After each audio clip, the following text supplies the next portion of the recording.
Hi everyone, my name is Liz Arias and I'm going to talk you about heart and lung transplants from HCV-infected donors to uninfected recipients. First, the definition. Hearts and lungs from donors with hepatitis C viremia are typically not transplanted.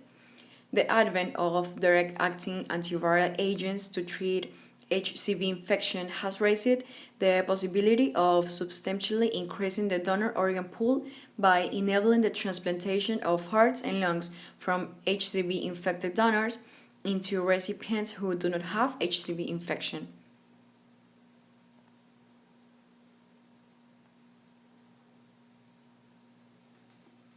We have a lot of patients on the list who need an organ, and the idea of wasting an organ is a tragedy.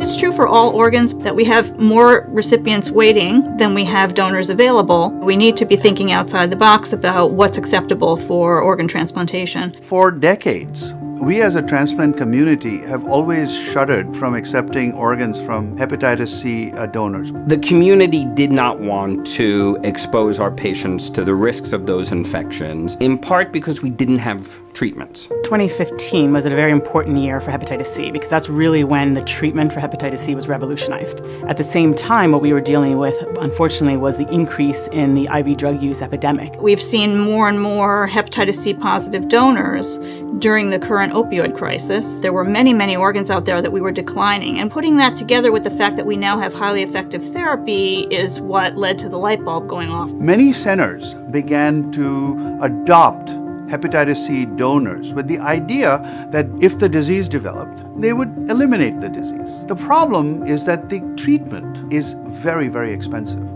The Brigham basically took this leap in developing an entirely new concept around it.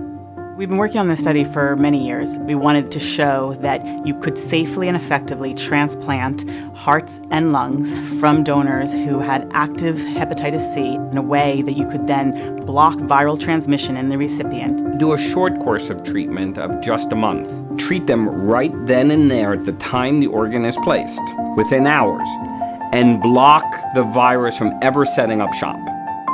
The question was really, were these organs any different and would the outcomes be any different?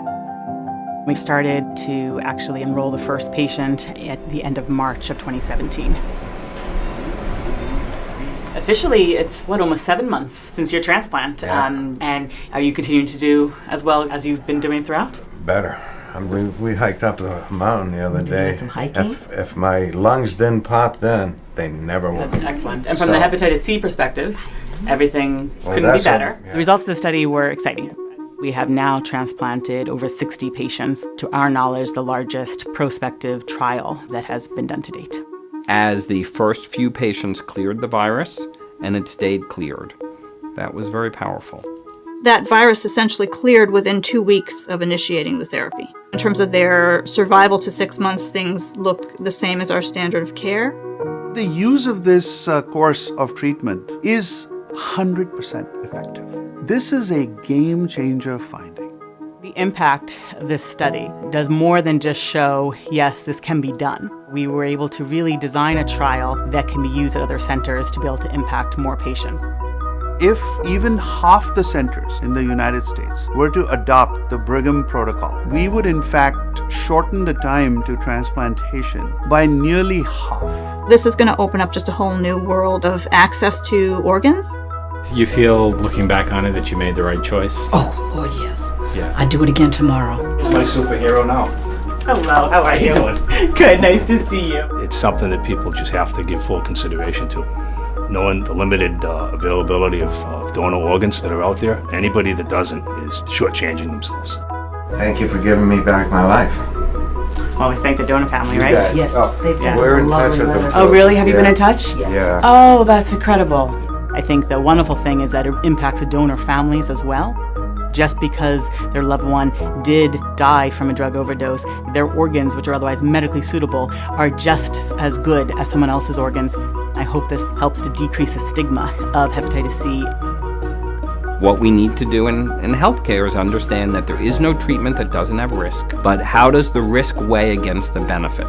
We will continue to find ways to extend our therapies to the next patient groups that we can extend it to. And that's the goal of what we do, is to improve the quality of life.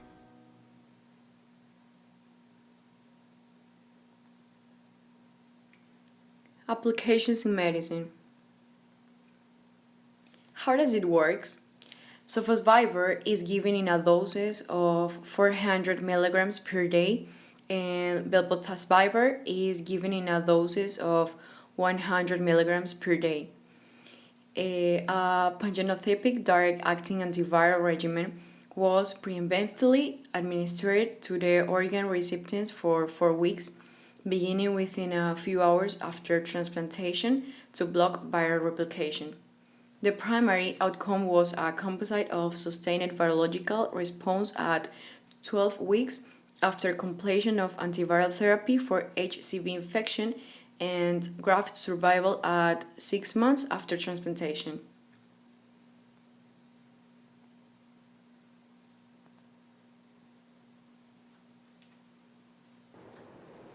You'd never know that 3 years ago, Connor Sullivan was in organ failure.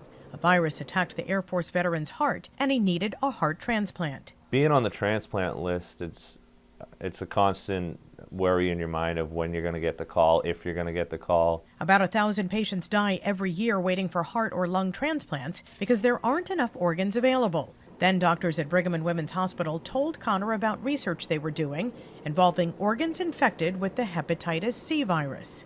Decided that was a good idea. It would allow me to get a heart quicker. A new study shows researchers have been able to prevent transmission of the virus by treating heart and lung transplant patients with antiviral medications. We started treatment of these patients as soon as it was safe to do so, within few hours after transplant. Dr. Ann Woolley says the study of 35 patients had a 100% success rate. They had cleared their virus, the majority of the patients, within a few days, all by around the 2-week mark. And we saw no difference in outcomes in our hepatitis C group compared to our non-hepatitis C group. After 18 months of waiting, Connor finally got his new heart. The 25-year-old is now training to run the Boston Marathon. It means a lot to me. I think I have a lot of people to thank, and this will kind of be for them. Dr. Malika Marshall, CBS News, Boston.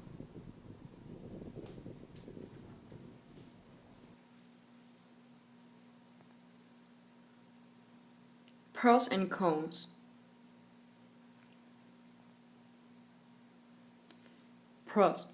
More cases of acute cellular rejection for which treatment was indicated occurred in the HCV-infected lung transplant recipients than in a cohort of patients who received lung transplants from donors who did not have HCV infection.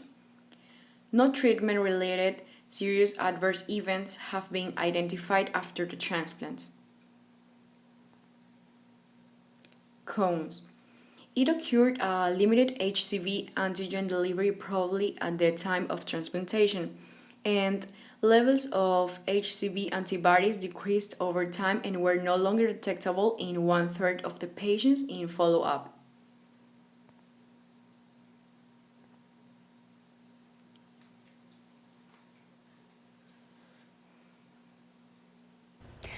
Right now, as many as 4,000 people in the United States are waiting for a heart or full heart and lung transplant, and more than 25% of them will die before they can get a donor organ. So some of the top transplantation programs in the country are now addressing the shortage by accepting hearts from donors who had active hepatitis C. Recipients know they'll get the disease, but so far, they've all been cured. Kerry Hayes has had a faulty aortic valve since he was born. I wasn't getting the oxygen that I was supposed to get. It would blood would flow back and forth instead of all one direction. He got an artificial heart a year and a half ago, which is almost as long as he was on the list for a donor heart. His doctor finally found Kerry a heart from a donor who had Hep C. It could be cured with antiretrovirals after surgery. Kerry got his heart and just found out his Hep C is gone. I felt that I was probably going to be cured, but it feels good to have somebody tell you, yes, you're officially cured. Transplant surgeon Jorge Reyes says 20 livers and hearts from donors with circulating hepatitis C have gone to patients so far. They're hep C negative. They have never been exposed to hepatitis C. But their risk of dying of their liver disease or their heart disease, etc., is very high. 12 patients have been cured of hep C, 7 are still getting treatment, and 1 died of transplant complications. No potential recipient has said no. If we have a donor who is hepatitis C positive and with healthy organs, all those organs should be used. Kerry is still taking a lot of anti-rejection medication, but he's delighted to get back to his normal life with Rena and his family. All signs are pointing to getting back to being like everybody else.